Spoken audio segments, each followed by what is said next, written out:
ঘৰ শিৱস্থান শিৱ মন্দিৰ আজি পৰহিদিনাখন মন্দিৰভাগ ৰাতি তেনেকৈ 3টাকৈ ঘাঁটি চোৰে চুৰ কৰি লৈ যায়।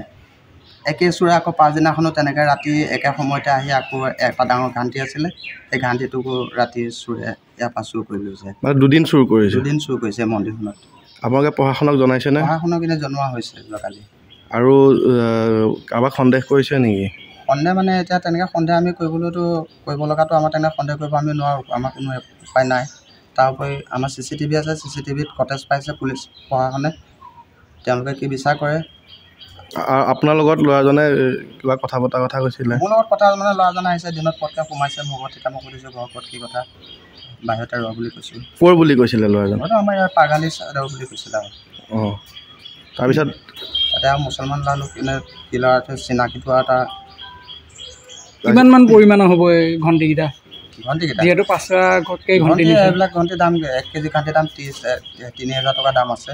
এতিয়া এটা আমাৰ 10 কেজি ওজনৰ ঘাঁটি এটা আছিলে, বাদ বাকী এটা তেনেকৈ 5-7 কেজি আছিলে, বাদ বাকীকেইটা আছিল আৰু তেনেকৈ মোটামুটি নিছে আৰু। কোন মন্দিৰ হয় এইটো? এইটো ঘৰ শিৱস্থান শিৱ মন্দিৰ।